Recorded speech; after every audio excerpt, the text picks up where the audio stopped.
Welcome back to State of the Association. I'm your host, Nash Roberts, and today we got another interview. We are interviewing one of the bigger OKC Thunder fan pages on the Instagram, OKCAccess. How are we doing today? Doing good, sir. How are you? I'm pretty good. What'd you have for dinner? I heard that was a priority. Yeah, it was pizza rolls tonight. Oh, nice. Mom made pizza rolls. Mom made pizza rolls harder than KD. Yep. Going off of that, what was your first question? I think this is a good one to start off with. There's a lot to talk about. What was your favorite era of the OKC Thunder that you were here to watch? Man, so I've been watching since I was 6 years old, so 2009. I really liked, probably my favorite was obviously Russ KD back in the day because that was who I, got started on and fell in love with. I really thought that the Russ Oladipo era was going to blossom into something, and it never really did. But I think I'm more excited about the current team than I have been for any prior construct we've ever had. Yeah, I think they're in a really good position right now. The GM has done a great job in terms of both roster construction and, hauling all of the draft picks, all the trades, everything. My personal favorite, you talked about the Westbrook Oladipo era. You thought that was really going to go somewhere.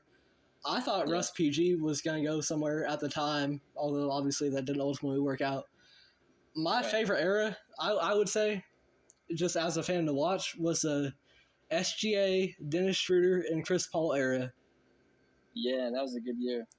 Yeah, if there was some stat where I think it might have been plus minus where that lineup on the court with all three of those guards was one of the best rated offenses in the league.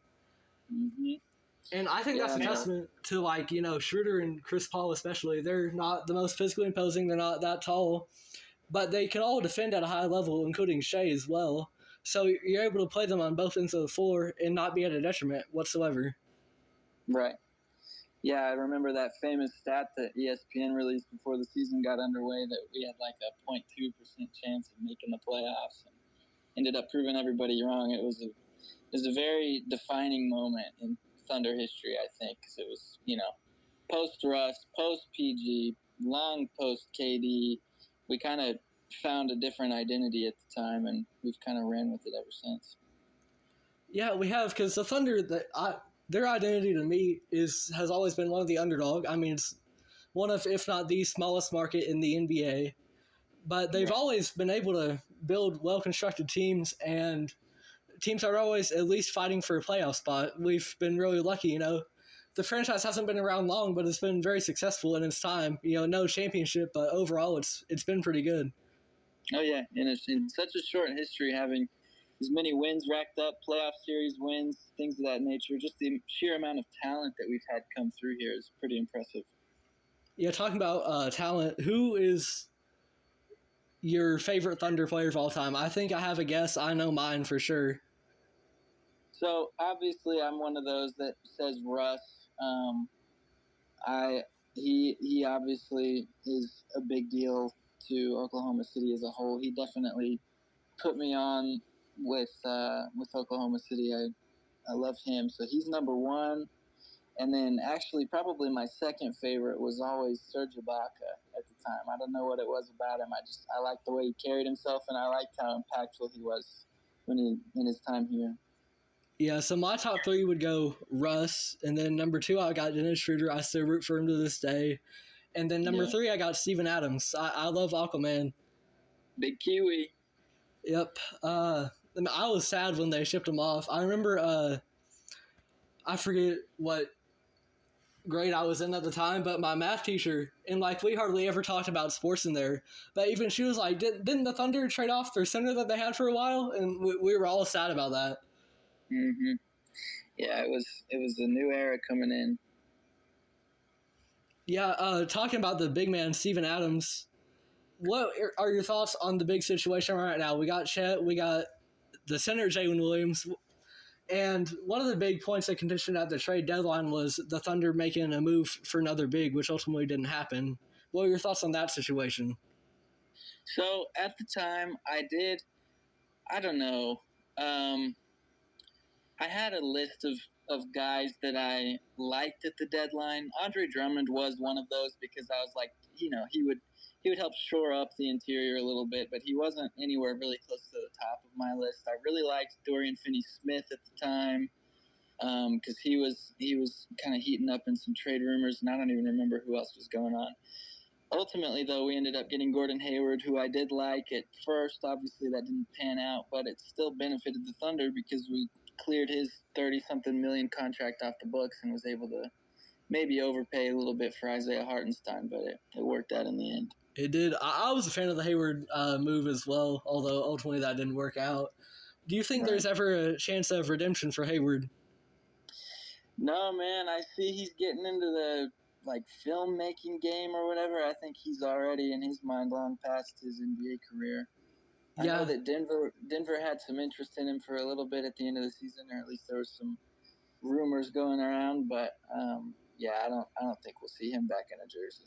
Speaking of Denver, how much do you think the loss of KCP is going to affect them coming into this next year? I mean, I have the Thunder making it out of the West, and if they would have kept KCP, it'd be a much closer race in my opinion. Obviously, Minnesota's a big opponent, but KCP, he was pretty much the only guy that could really do man coverage on Shea. So now they're going to have to throw doubles, and we got a lot more spacing now that Giddey's gone. So I don't know how they're going to improve over a second round exit that they had this past year. Yeah, ultimately he is a role player, but he's very crucial to that team. The way I saw it, the Denver Nuggets had the perfect modern roster because there's one of the most unique offensive talents we've ever seen in Jokic, obviously. You had a stable point guard who rises in the playoffs, Jamal Murray. You had the perfect role player at the 2 guard. You had Jamal Murray, a lights-out shooter, and Aaron Gordon, who has one of the best 2-man games in the league with Jokic. Yeah. Yeah, no, they were a really well-constructed team, and I still think that they could be just as dominant, if not even more, depending on how guys like Peyton Watson and Christian Brown end up panning out. I mean, they're going to have to step up a lot now that KCP's gone. Jamal Murray, I think, might be on the back end of the better part of his career, at least after what I've seen in the Olympics this year. He kind of choked Shea a little bit. Yeah, I agree with that. Murray, he's definitely had an interesting career. But Jimmy Butler has obviously had more regular season success, of course. But I kind of view him in the same vein as a very hard player to rank because the regular season production is not equal to the playoff production and overall impact. Right. Now, talking about impact, who are some of the most underrated impact players in the league today? Ooh, in the league. Let me think about this. Obviously, there's guys on the Thunder like Wiggins, who really can't even be quantified because he just does so much. Isaiah Joe. I really like, over in New Orleans, I really like Larry Nance Jr. And now I think he's with Atlanta, so he's not even there anymore. But he was always pretty solid. He was pretty consistent, didn't have too many injury issues, good rebounder, playable defender, and was starting to be able to shoot a little bit. So I'd say he's probably one of the more underrated just because I don't ever hear anybody mention him. Yeah, I never hear Larry Nance come up in discussions, but he's a really solid player. Yeah. There's another one. Yeah, go ahead. Yeah, there's another one on the Pels. He had a 20-point game. I think it was in their elimination game. I've always kind of rooted for him. He hasn't really found a spot. Najee Marshall. Yeah. But yeah, he's with Dallas now. He'll benefit off of Luka and having an actual playmaker now. I think he's pretty solid. Yeah, the Pels never really had much of a. I mean, they had a lot of solid playmakers, but they never had the strict, distributor. Right. Yeah, exactly. CJ McCollum is not a point guard, so CJ is not a point. I'm excited to see how Murray can kind of take over that team.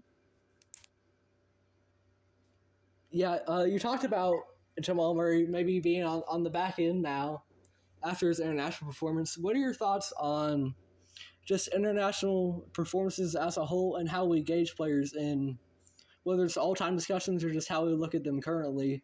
How much impact does that hold compared to, say, how they do in the modern just NBA? I mean, obviously the stars definitely stick out, especially Team USA. I mean, it's just, shrouded with stars everywhere. I like to use Josh Giddey as kind of an example because his Olympic play always elevates and he plays very, very well there, but then he kind of shies away from the moment in the lights of the NBA. So there are cases like that, and then there are cases of guys who I can't really think of anybody off the top of my head that have kind of come into stardom just based off of their or just based purely off of their play in the Olympics, and they get a shot in the NBA. I know that what's that guy's name? Yabu Sele from French. I Oh think he's yeah, getting a yeah. shot with Philadelphia, so it can definitely be a big deal for some of the guys like him. And I'm not gonna lie, I haven't watched too much of the Olympics before this year and the 4 years ago, so I don't know. Yeah, I don't know. International basketball to me is one of the more I like when it comes around, whether it's the World Cup, whether it's the Olympics, because you get to see a guy like Jose Alvarado, who's a bench player in the league. He gets to be the number one option for his country and go out and show what he can do. I love seeing players go out on the international stage and really show what they can do because the league just has so much talent in it that they're not always going to get a chance to shine. Right. Right, yeah, he definitely took over that Puerto Rico team. I don't remember who they beat, but it was a pretty big deal. Yeah, moving on from that, we talked about Andre Drummond a little bit earlier. I've got a funny little anecdote about that. How he was in discussions for Thunder. Wasn't Right. necessarily at the top of your list, but he was near the top of mine. I told my dad at the time because Andre Drummond, he's one of my favorite players in the league because just his old style of play. He's not. I don't like rooting for necessarily the top mainline guys. I like rooting for the guys that are a little bit under that maybe could develop their game a little bit more. Mm-hmm. And Drummond, obviously, he's a elite rebounder, all timer there, but some of his other game was a lot to be desired. But I told my dad when Drummond was rumored to go to the Thunder, I will be going to the Andre Drummond debut game no matter what the ticket prices are, no matter what the Yeah. travel situation is. I'm going there for the Drummond debut, although that didn't happen. Absolutely. Yeah, I would have too. It'd have been funny to see him here next to the guy that he crossed up earlier in the season. Yeah, he's got some funny highlights. Do you remember the alley that I believe it was Torrey Craig tried to set up for himself, and then Drummond got in on that? Yep, I did see that. Man, he's got like a 3-minute highlight reel on YouTube of just a bunch of full court buzzer beaters. It's very random. Yeah, Payne Pritchard is another guy that's just going to hit the buzzer beater. That's his role for the Celtics. Yeah, that's why they put him in there. The long balls in. I forget what was his name, Devontae Graham. I remember he had like a full court buzzer beater a couple of years ago. There was a year where he averaged like 18 points and 7 assists. The efficiency wasn't there, but that was fun to see. I forget what team it was for. Yeah, he was pretty solid. I don't think he's really. I think he's on San Antonio now, maybe. But yeah, he had a good couple of years at his peak. Now we heard this debate all of last year. What are your thoughts on the future of the NBA next 10 years in terms of Chet versus Wemby? Man, I think it's gonna be fun. I'm not gonna lie to you. I love everything that Chet Holmgren embodies. I like his attitude. I love his play style. I like, he's elite defensively. He's got elite defensive timing. He's developing his offensive game. It's ever growing. And I think that Wemby is in just another league, to be honest with you. I think that he has pretty much everything Chet has, except kind of elevated, especially the self creation. And again, Chet can kind of step into that more, especially now that Giddey's off the team. He's going to kind of have to step into more of a playmaking role as that, floater big man. Future, I mean, it's going to be fun. There's going to be matchups where Wemby outplays Chet and vice versa. But I think that the media discourse around the two of them is a little too hard-nosed, and I think that we should just appreciate the two players for what they are and the budding rivalry that to this point, friendly between the two of them, but not friendly between the fan bases of each respective side. And I don't know. It's going to be fun for sure either way because it's two unicorns going at it 4 times a year. Yeah, player fan bases on NBA Twitter, that's never a good time. No. But yeah, that's going to be interesting to see how that plays out. Obviously, Wemby, super talented. He's going to go on to do great things. But Chet, we can appreciate him too. Comparison Right. is the thief of joy, as they say. Right. So you just got to appreciate both players for who they are. Talking about just Right. a OKC Thunder big who's going to go on to do great things. I just saw this on the spot. How would you feel about, in a couple of years, a Steven Adams farewell tour? Man, that'd be cool. It'd be especially cool if we could somehow get him back here to do it, just because that's the team he's most known for. I hate to see him go, but I think he sustained a pretty bad injury at the start of this past year, and I think it was a knee injury. And guys of his size usually don't come back from those very well. But yeah, I'd love to see it. Yeah, I think the city really likes him, and yeah, I think that knee injury. I don't think he played all of last year. No. Talking about guys having a connection with the players, what do you think really makes that work to happen? You see over in Minnesota, they love Nas Reed over there. Like a lot of times, yeah, they're going to root for the top guys, but there's going to be certain players on the team that they really root for, that they really connect with. What do you think goes into that? I think it's a lot to do with personality of the player, the unique play style. Like you mentioned, Nas Reed, he's a big man who can do a lot of big man things, but he's also got a crazy handle and like layup package.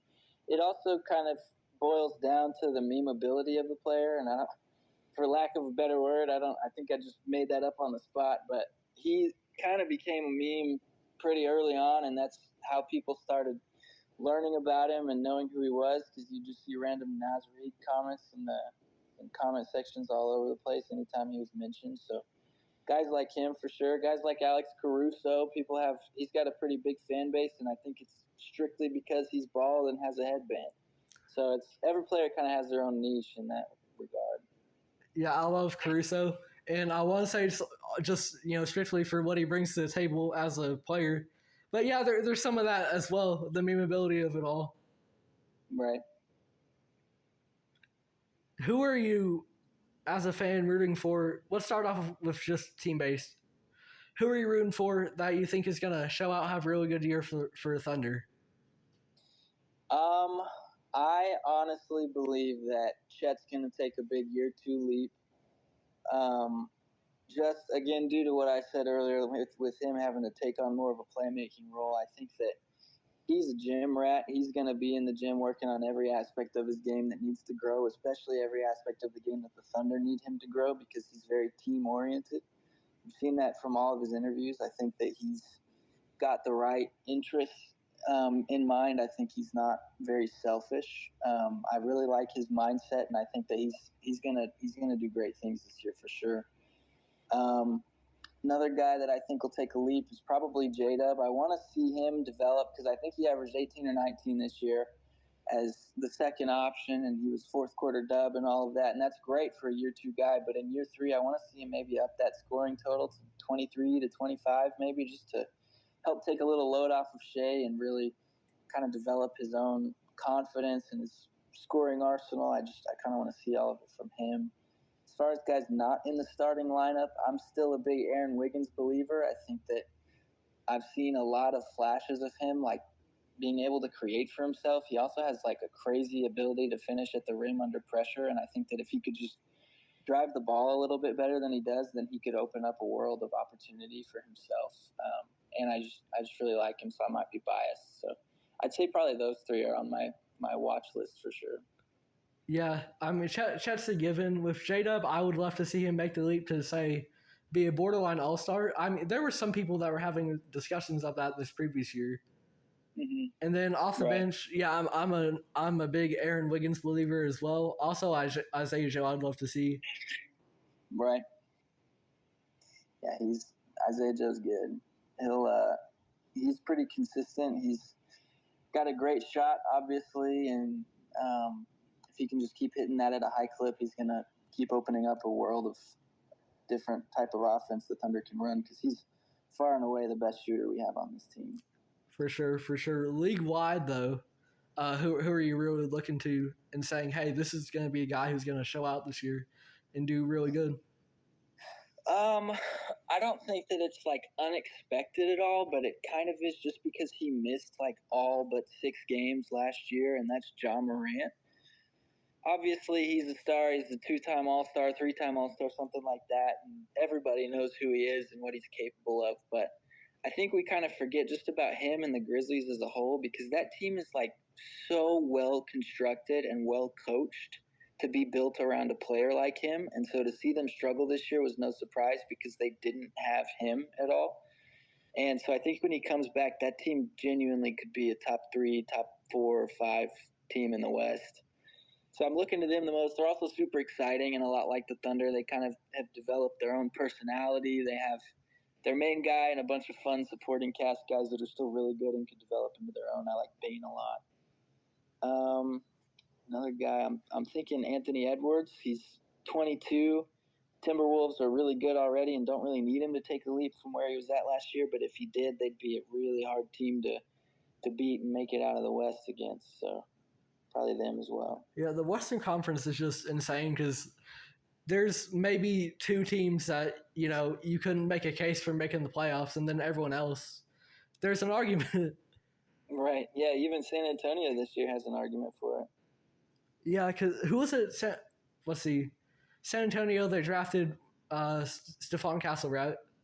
Right. Castle and then Dillingham, but traded him to Minnesota. Yeah, Dillingham's going to be – he's going to learn a lot from Mike Conley, I feel like. Yeah. Then they got Harrison Barnes, too, from Sacramento. I was going to say I thought they got someone else as well. Speaking of Sacramento, how's DeMar going to do over there? How's what now? How's DeMar going to do over there, over in San Antonio? Man, I don't really understand it. Like, I get it. He kind of, I don't know if his decision was rushed at all, because I know it might have been just a free agency signing, but I think it was a sign and trade. I think his decision was just rushed a little bit, because I heard he was really upset about the whole Giddey thing being moved, and Chicago was bound to blow it up anyway. I'm still waiting to see what they do with Zach, but as far as Sacramento, I don't understand. Like, they have a bunch of good closers in DeMar and Fox and Monk, but if they don't play well enough throughout the other 3 quarters, and they don't have enough spacing and enough, guys that can just, like I said, give space to DeMar and Fox for them to work, then it won't matter how good of closers they have, because it'll be a 20-point game. I don't know. I think that the move made them a little bit more clogged and crowded. Yeah, I think you hit the nail on the head there. I don't expect a lot from Sacramento. I don't like the fit generally, because your big 3 isn't all that great at spacing the floor. They can all shoot a little bit. I think De'Aaron Fox he's steadily improved his 3-point shot a little bit over the years, but generally they're gonna attack the paint and they're gonna attack the mid range. And then defense-wise, they're also all not known for that. And so I think fit-wise, you've got Malik Monk, you've got Kevin Huerter. Those 2 are shooters. And then now you've got to worry about defense. You've got Davion Mitchell. But with those guys, they just all have flaws in their game, and they can't all contribute to be a full cohesive unit. Yeah, that's a good way to put it. Cohesive is a good word. Or non-cohesive, I guess. I was talking about the Western Conference just being stacked a little while ago, and it made me think, do you remember the year before last when the Utah Jazz were the 1 seed for like a month? No, I don't. Was that early on? It was Lowry, Markkanen All-Star year. It was very early on in the year. Dude, I do remember that. Was that the same year that Chicago was number 1 for like a month? I think Chicago was the year before. Then Lonzo got hurt. Yeah, I remember everybody thought, because that was like right after Mitchell and Gobert, and so everybody thought that, it was going to be a rebuilding year, and they were really, really good. Yeah, but and it then wasn't sustainable. Unfortunately it wasn't sustainable. But Lowry, he really made the leap that year. I think he won Most Improved. I would be shocked if he didn't. Here, I can fact check you.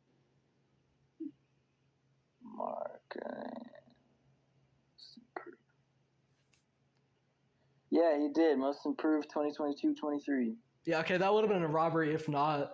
Yeah. But talking about robberies with Most Improved, I've seen on the betting odds, whatever it is, that Wemby is projected to win Most Improved. What are your thoughts on that? Because generally, I don't think a sophomore player, and especially a sophomore player that did as well as a rookie last year as Wemby did, should even be in consideration. So my answer is two-part. One is I agree with your sentiment that a sophomore should always be kind of expected to take a leap year two, because year one is just a feeling it out type of year. I don't know if or when we've ever had a sophomore win Most Improved Player, but my second part to this is it is Wemby, and the media does like to push any narrative with him. And obviously, it's already being pushed if he's number one in odds. So it wouldn't. I mean, obviously, he has to have a big year and has to improve a lot. And I don't necessarily put that past him not being able to do it. I think he's perfectly capable of it. But if he has any sort of like decent improvement, it wouldn't be surprising to me at all to see him in the holding the trophy. Yeah, who are you thinking should win MIP, or who are you kind of predicting? Because it's a hard one to predict. You never really know who's going to break out. You can have an expectation, but you never truly know. Right. I mean, it's kind of designed to be the hardest thing to predict, just because I mean it's kind of unexpected every year. First of all, I think Naz Reid should have won it this year. But I don't hate on the Malik Monk pick, or maybe it was vice versa. Was it Naz Reid that won? Nas Reid Yeah. won 6-man. Oh, 6-man. Sorry, I'm getting that confused. Yeah. Again, it's the hardest thing to predict. It's you don't know who's gonna break out. I don't really know, man. Trying to think of somebody. I think now that New York's kind of cleared up a little bit, I think there's a lot more of a role for Deuce McBride. And I just really like him as a whole, and I think he's very, very confident, which is good. And he's like pretty efficient and a good defender. So if he can up his totals by 6-7 points a game and get some more playing time, so he can up those other numbers, I wouldn't be surprised if he took it home. Yeah, Deuce is a good pick. I didn't even think about him. One guy I would like to see, I would be super surprised if it happens, just because the Orlando Magic they have a logjam at guard already. I would Right. love to see Cole Anthony finally take the leap. I remember his Yeah. sophomore year, there was a point where he was averaging 20. Eventually, Markelle came back in the lineup. That went down to 16. And now he's kind of been relegated to more of a bench role. He's a bench scorer. He gets maybe 11, 12 points a night. And his efficiency's gone up a little bit. Not the most efficient player. I'd love to see him be more efficient and get more of a role on that team personally. Yeah, he's good. That's a good pick because Markel's not going to be there this year, so at least that's what I'm expecting. I don't think Orlando's going to bring him back because I think they do recognize that logjam. Also, if Suggs can run less of a point guard role and more of a supporting cast guard that just defends at a high level and shoots some shots off ball, I think that could really open up Cole's game as well. Yeah, I think the Magic have a really bright future. How do you feel about Paulo? I feel like as a number one overall pick, he's been one of the more underrated in a way. He was a second year All Star, and he's been really solid. But generally, the media though like to focus on a lot of other guys ahead of Paulo, and I think he's putting up similar production and having very good impact as well. Yeah, he's one of the best first picks in recent memory that's gotten the least amount of coverage, in my opinion. I think that he's heading a really solid Orlando squad that got a lot better with the KCP addition.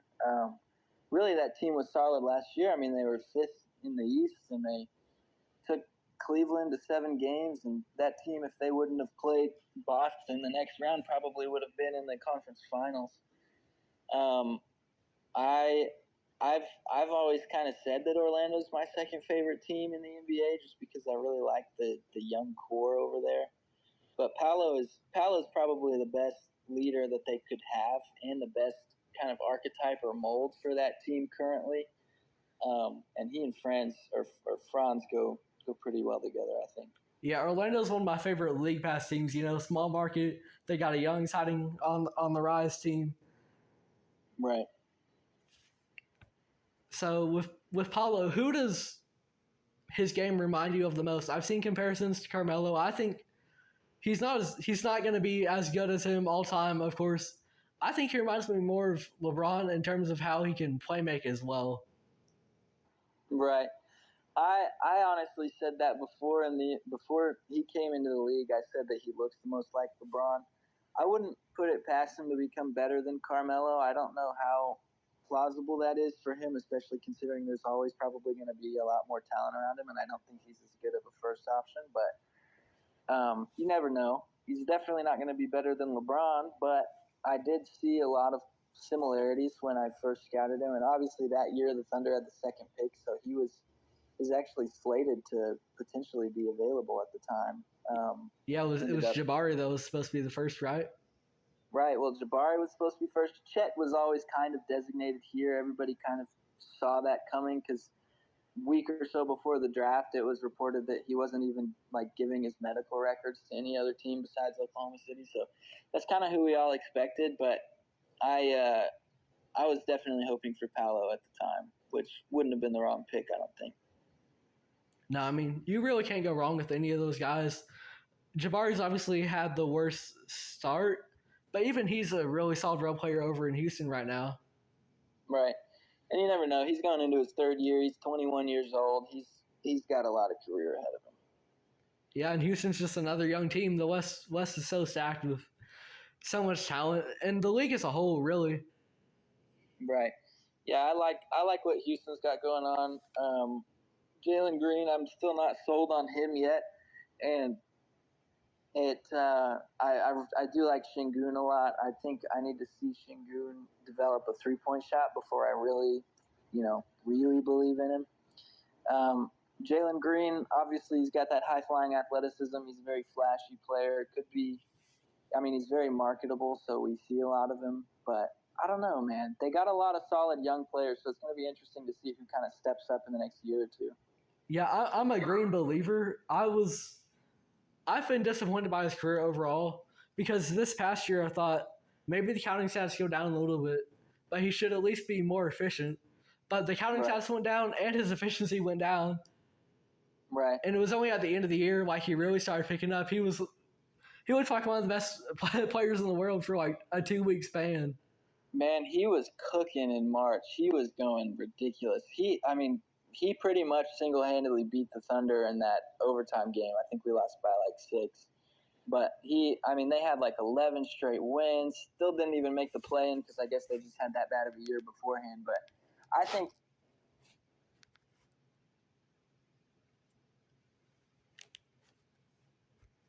Hello? I think he cut out. We're back. We had some technical difficulties.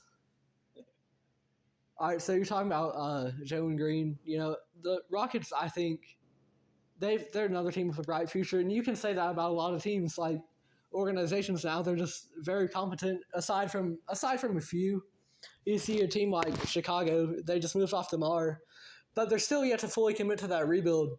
I think it's time to trade away Zach. I think with Lonzo, you just don't know about his health anymore. I think it's time to build around Kobe and maybe a guy like Patrick Williams. You can maybe invest some more in him. What are your thoughts? I think I agree with you in saying that they need to ship off Zach. I don't know about Vooch. I think that he'd be a good guy for Giddey to really learn how to play off of a traditional big man because he's kind of had either no big man or a very strange, unique big man in his career. So it'd be nice to see kind of how he flourishes his game there. I think he's going to take a big leap this year just having the ball in his hands more. Buzelis is another guy I really like. He kind of fell in the draft this year, but I don't really understand why, because in a draft like that, especially at the top of it, I think you should go more based off of upside, and I think a lot of the guys picked ahead of him were not, or did not have as much upside as he did, so I'm excited to see how that unfolds with him. But yeah, Chicago definitely needs to fully commit to it and just get a bunch of picks.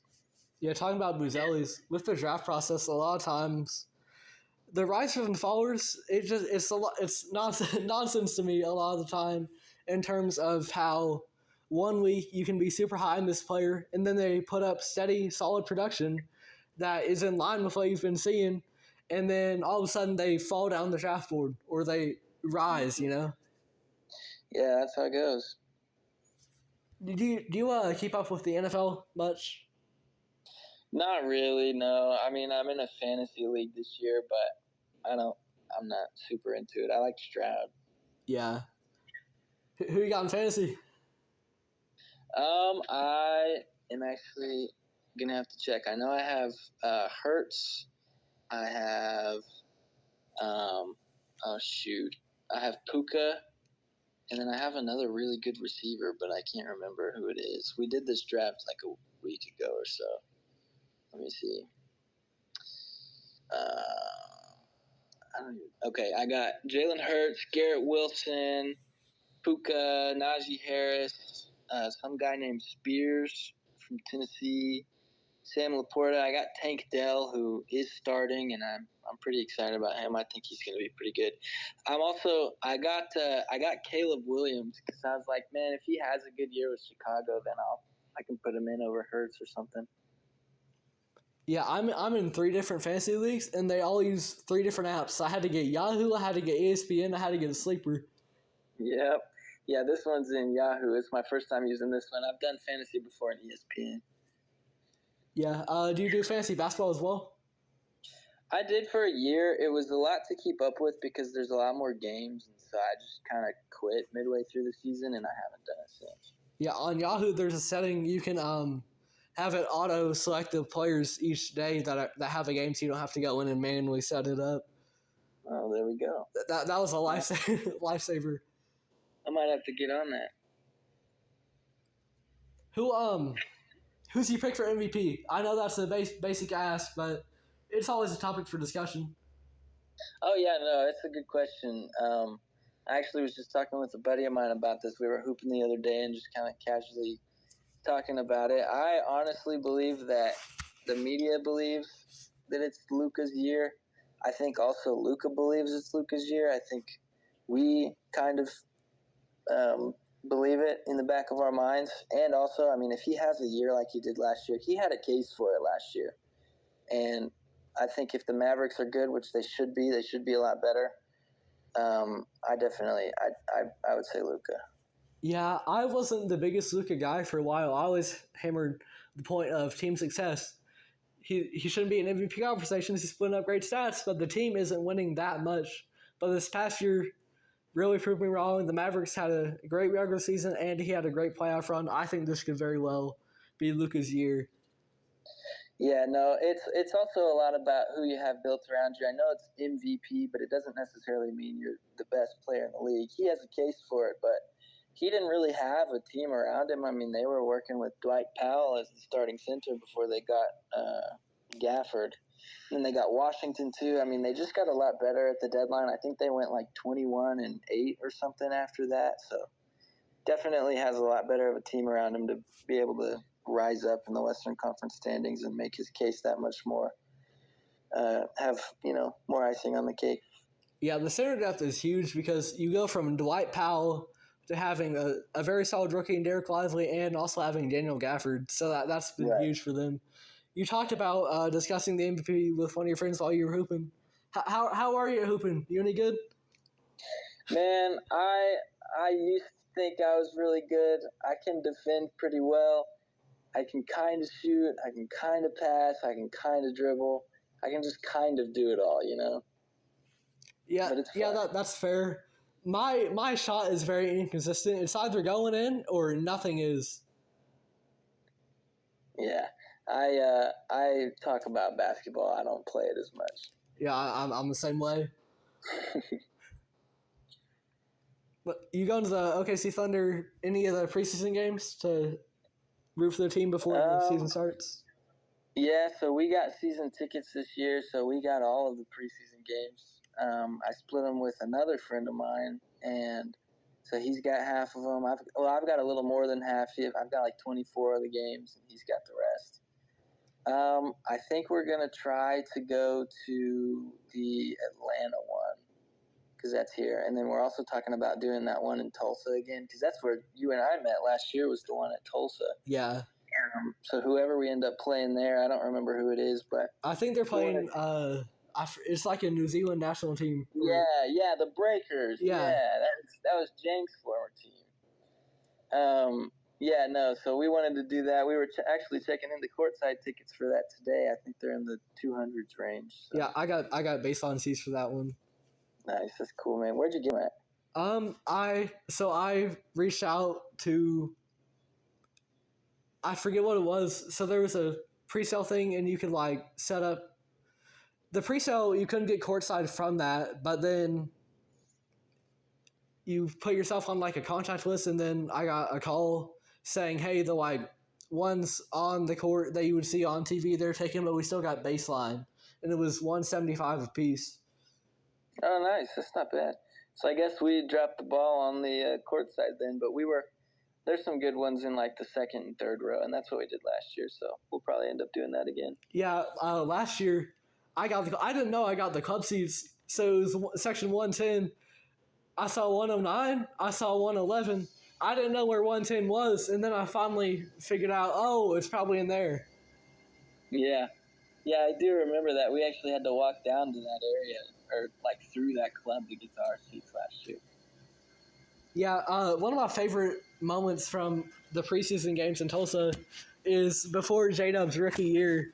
There were people behind me in the concessions talking about this kid was talking to his mom about J-Dub saying, I forget what it was, something about, oh, this guy, we don't think he's going to be very good, but we're hoping he's going to be good. And then that's turned out very well for them. Yeah, it has. Man, it was last year, or the 2022-23 season. I went to that Bucks game, the one that went to double overtime. Bucks didn't have Giannis, but it was still really close. We ended up actually losing it. But yeah, I was down maybe third row from the back. My dad's boss gave us some good seats, and so we were sitting there, and this guy next to me was asking me a whole bunch of questions about the Thunder, and he was like, "So who's this guy with the big afro? He seems pretty good." I was like, "Yeah, he's gonna be really solid." And you were right; he turned out really good. Yeah, I didn't really keep up with J-Dub much in the process of, say, the draft, but just so the preseason game was really my first experience seeing him before his rookie year, and I thought from that game that he was going to go on to be pretty solid. Yeah, no, he had a good summer league. He had a good that first game it was against Minnesota, I think. He got his face all busted in, so we didn't even get to see him for like another 2 or 3 weeks. But once he was given the opportunity and like actually got some minutes, he really took off and hit the starting lineup pretty soon. So I'm a huge believer in J-Dub. I don't really buy sports cards anymore. I used to be in that game, but I still have a pretty valuable one of his that I'm storing for when he really goes off because it's a money maker. Yeah, I'm not much of a sports cards guy either. I'm a sports poster and I'm a sports jersey guy. How many Thunder jerseys do you have? Thunder jerseys? Yep. I got the Sunset J-Dub. I got a blue Aaron Wiggins, which we had to make at the arena. Like they didn't have any. So oh yeah. I'll make you one. We got a white Isaiah Joe. I got and that one's actually my wife's. I bought that for her on our first ever Thunder game date, I think. And then I got another sunset of Paul George, and then I got a Russ jersey somewhere, but I haven't been able to find that one in a while. And then a bunch of T-shirts. Yeah, I've got a Russ jersey and a Shea jersey. Nice. Yeah, all of my old jerseys, the Russ KD ones, I've grown out of now. So I have this pretty cool looking Tulsa 66ers shirt that's kind of ratted, but I got that one at a garage sale a while back, and I wear that thing all the time. Oh, that's nice. In my very first interview with the Tulsa Oilers football kicker Ross Moore, we talked about I had always been a big advocate for the fact, hey, Tulsa ought to have at least minor league basketball team because at max capacity, the BOK holds a little bit more people than the Paycom. So I was always rooting for that, and I never got to go to a G League game for the 66ers. I'd love to see that come back to Tulsa. Yeah, that'd be cool. I know we were all kind of upset when we saw that they were changing the name from the 66ers, which was really cool, to The blue. Yeah, it's pretty lame. Do you think other teams should follow that trend? We get the Houston Red. No, man, it needs to go away forever. What are some extra names for you then? If we're not gonna be the OKC Blue, Man, obviously we could go back to the 66ers. I think something like the Lightning would be cool because Thunder. Lightning, Thunder, that'd be pretty sick. I don't know. What do you got? anything but blue. Yeah, agreed. So talk about team names, expansion. What are your thoughts on? So obviously, when the NBA expands, it's gonna go to Seattle and Vegas most likely. Yeah, I get Seattle for sure. They've got super passionate fans. You see, they support whatever team they've got over there. And then you've also got a built-in rivalry, right. But Absolutely. with Vegas, I understand it, but generally I'm not a huge fan of the idea because to me, I think Vegas is more of a tourist town as opposed to where people are actually consistently they're getting season tickets for the Vegas games. That's just my take. Like I think attendance could be fluctuating. I don't know how it is for say the Las Vegas Raiders, but a lot of people they want to move. A lot of teams want to move to Vegas, and I don't agree with it fully. Right. No, that's a great point. Actually, I've never even really thought about that. Like them being a touristy town. I think attendance would obviously be skyrocketing against another big name team like the Lakers or Celtics, someone like that coming through. And then I think it would just absolutely plummet if someone like Detroit was coming in. Well, I don't know. They might be decent enough this year, but yeah, it's not going to be a bunch of like real fans. It's just going to be a bunch of bandwagoners that are going there to bet money, get drunk, and go to a game. Yeah, I mean, you talk about like bandwagon culture with say the Dallas Cowboys or the LA Lakers. Vegas, the people going to the Vegas games, that's really the bandwagon. They're there for the week and they go to the game, and that's about it. Yep, exactly.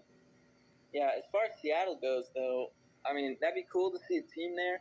I don't, I don't understand the whole narrative about like Seattle being and all their fans being upset that Oklahoma City stole Seattle and Oklahoma City needs to, they need to be moved back or whatever because the whole reason Oklahoma City was, or the Thunder were moved here in the first place was because Seattle's attendance numbers were down. The fans weren't all that invested anymore, so they decided to make a smart business move, go into a smaller market that proved that they could support a team when the OKC Hornets were there a couple of years ago. So I don't know. I have beef with Seattle fans. That's my little rant for you. You got beef with Seattle fans. Yeah. Yeah, I don't keep up with baseball pretty much at all, but I think it was that way with the Oakland A's. I talked about teams moving to Vegas. They're moving to Vegas. There was fan outrage when they announced that they were going to move, but the attendance was so poor. No one was going to the games. Right. Right. Yeah. No, it was pretty down.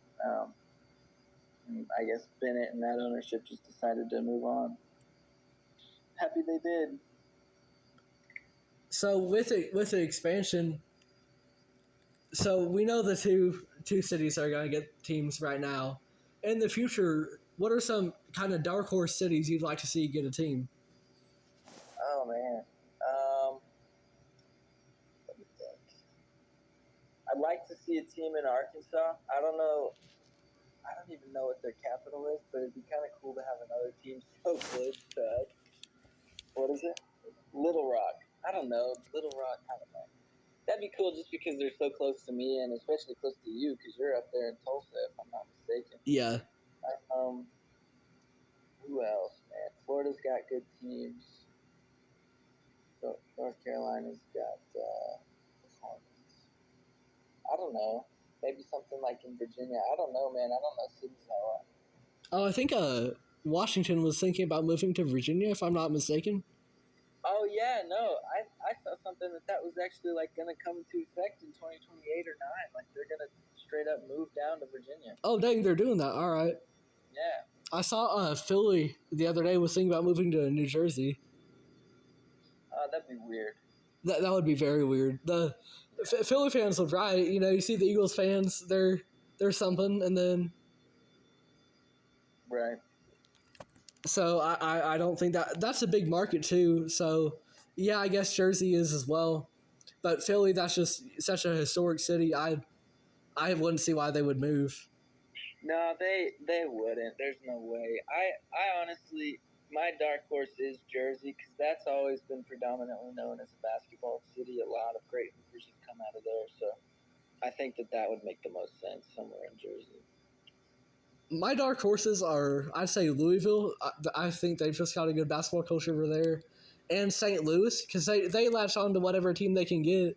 They lost their St. Louis Rams, and then when the UFL now it is came around, they latched on to that UFL football team. I think St. Louis would really show up for a basketball team. Yeah, I agree. So let me ask you a question. All right. If the NBA were to expand, obviously you can only protect 8 players, or it's 8 or 9, so we'll just do 8. Who on the Thunder are you protecting? All right. So obviously we got Shea, Chet, J-Dub. Right. I'm keeping Lou Dort. I love Lou. Okay. Isaiah Joe. Okay. Aaron Wiggins. That makes up 6. That makes 6. Let's see. The other Jalen Williams for 7. Okay. And the 8th spot. Casey Wallace. Casey Wallace. I like that. Yeah, that's pretty solid. I was kind of getting nervous there when you put Casey last because I was like, man, you better pick Casey. Oh yeah, I'm not leaving Casey out. Yeah, no, honestly, to answer your question from like way earlier, a guy that I expect to take a big leap, or I want to see it really, really bad, is probably Casey. He's probably the guy outside of Chet and J-Dub. He's probably the guy I would like the most to see a big leap his second year, especially like running that second unit as a primary playmaker. I'd really like to see that. So the 8 guys I'd protect: Shea, Chet, J-Dub, obviously. I would also protect. I'd probably make Kaysen my 4th. Lou Dort. So that makes 5. Aaron Wiggins. Shoot. What am I at? 5 or 6? 6, I think. I'm gonna go with a guy like. I'm gonna go with Topic. Oh yeah. Because I mean he's such a there's such a high ceiling there that I would hate for him to get stolen and then develop into something, incredible, what Giddey wasn't. That's not to say Giddey can't be, it just wasn't here. So that's 7. And then I'd probably go with Isaiah Joe at 8. All right. Rip to Big J Will, but I don't know if anybody would steal him anyway. So, and you can only have one guy stolen from your team, so we'd have everybody -1 at the most. All right, well, if we're gonna talk about protection, guys, how about some little start bench cut? Start bench cut. Who you got? Give me your 3. All right, I'm on Google right now. This is the first one that showed up. Luka, Tatum, Giannis. Start Luka, bench Giannis, cut Tatum. All right, I would flip Giannis and Luka, but I'm cutting Tatum as well. I don't know. That's kind of a no-brainer to me. I don't know if you replace Luka with Tatum. I don't think Tatum would carry that team. Mavs are not going to be successful without Luka. Right. Oh, this is an all-time one. Shaq, Kareem, Wilt. Kareem. Start Kareem. Bench Shaq, cut Wilt.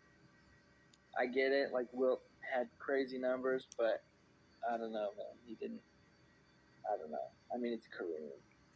And then Shaq is Shaq. Honestly, Shaq and Wilt could be switched. It's kind of even there. Yeah, you can make a case for either. I would definitely start Kareem. I'd do the same thing. Start Kareem, bench Shaq, cut Wilt. Yeah. All right. Let me think. Let me give you one. Let's see. Okay. Current day. Ja Morant, Damian Lillard, Trae Young. Oh, that's a tough one. I'm saying Ja to start, bench Lillard, cut Trae Young. Are we taking in over the next 5 years, or just who you take this year? Just this year. Okay, this year, yeah, I'm sticking with Dame. I think he's gonna have a bounce back year for the Bucks. Yeah, I mean, I can agree with that. I'm a little surprised he didn't pick Trae, but I get it too because Dame is at least more competent of a defender, and it's for this year. Dame had a lot of growing pains with a new team after. I mean, this was his first new team since his rookie year with the Lakers. So I can agree with that. But next 5 years, it's pretty obvious for you. Oh, yeah, you're absolutely taking Trae over Dame for the next 5 years.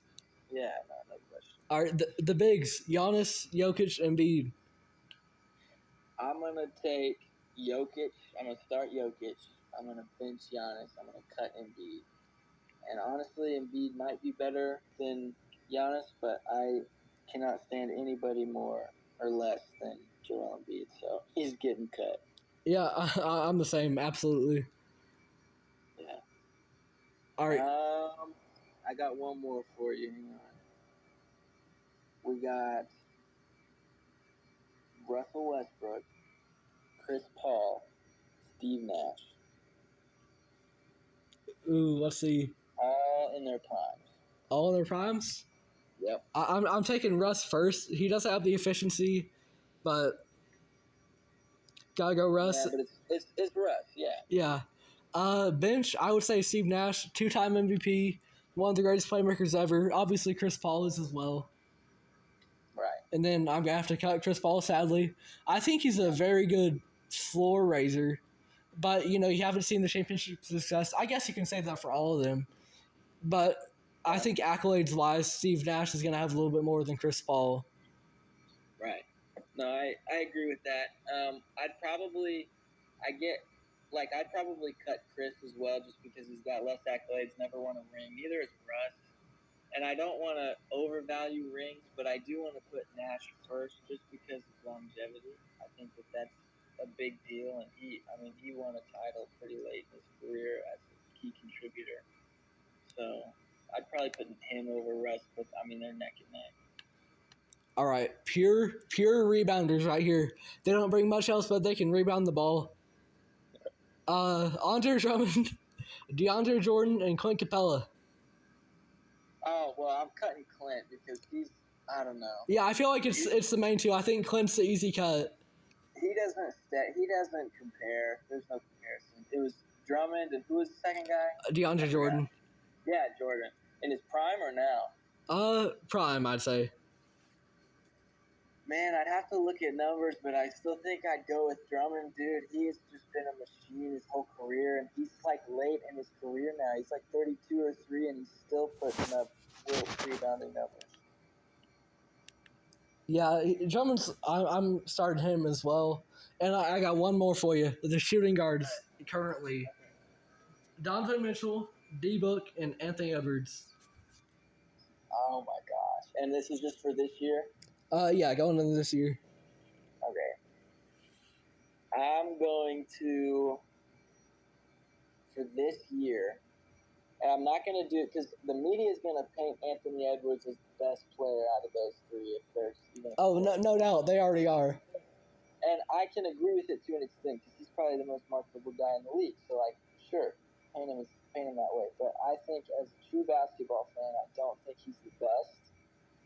I would start. Dang man, that is so tough. This is the toughest one we've done. I would probably start Mitchell, and then I would bench Ant and then cut Booker. But if Booker didn't have KD on his team and he had more of his own team like he did before KD, I would probably start Booker. And I love Devin Booker, so that's not to take away from it. Yeah, I agree with that. I love all those guys. Yeah. I think it is about time to wrap it up. We've just hit the hour mark. I'm going to catch the rest of that Baltimore KC game tonight. Do you have anything you'd like to say to end off the podcast for the viewers? Well, thank you for having me on. I hope we can maybe do this again sometime, especially when the season's in full swing. We can talk about things as they're happening real time. So thanks for having me on, man. For sure, thank you. And yep, I'll see you at the preseason game, maybe. Yes, sir. And that's all for today's episode of State of the Association with Nash Roberts. After recording ended, we had a nice little conversation for, say 10, 15 minutes. He's a really good dude. I'd recommend checking out him over on Instagram, OKCAccess, and just go support him and all his goals as well. Thank you for listening.